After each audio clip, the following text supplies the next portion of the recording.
Hello, you are listening to Dr. Sushma Singh. Today in Unit 2, Change, Modernization and Development, we are going to discuss topic perspective of modernization, and subtopic is the diffusionist perspective. This approach viewed development as a process in which there is a diffusion of cultural elements from the developed to underdeveloped countries. The underlying assumption is that the underdeveloped countries cannot overcome their backwardness without assistance from the developed countries. There is diffusion of capital, technology, knowledge, skill, institutions, including values, and so on.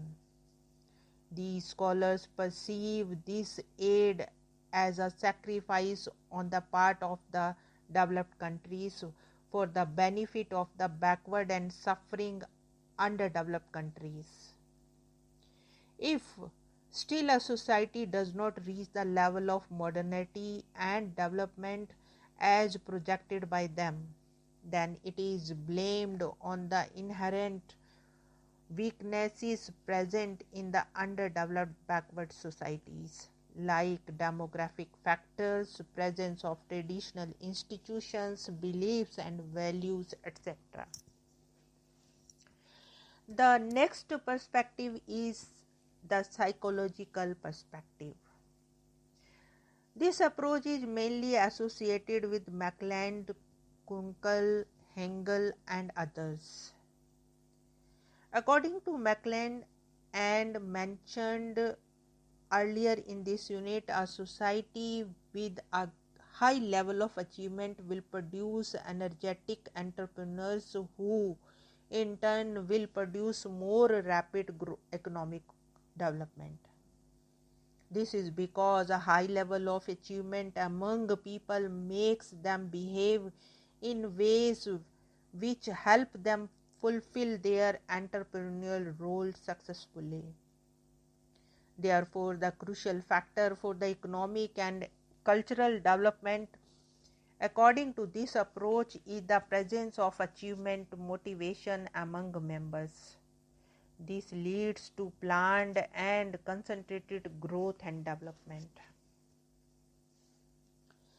The next perspective is the Marxian perspective. This approach accepts the fundamentals of the Marxist philosophical and sociological postulates. According to this approach, the underdevelopment of some countries and the development of others is linked to the emergence of the modern capitalist system on a global scale. So, the causes of underdevelopment and the problems arising out of this are blamed on the growth of capitalism.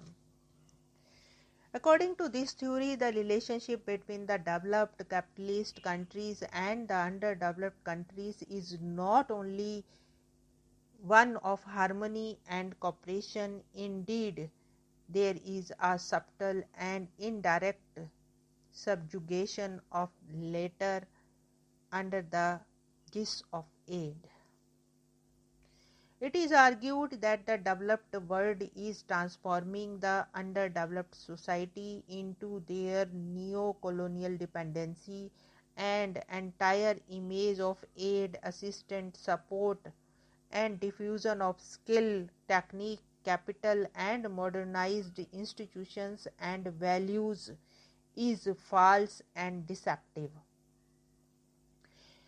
The aid itself is seen as the basic obstacle to overcome backwardness.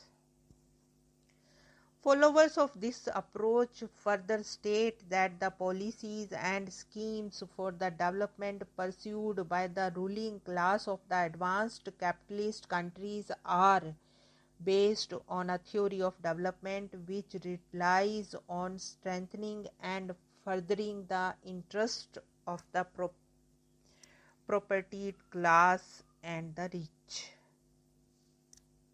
Therefore, it is postulated that a policy of development will only be successful if it is based on achieving the reliance of the working class.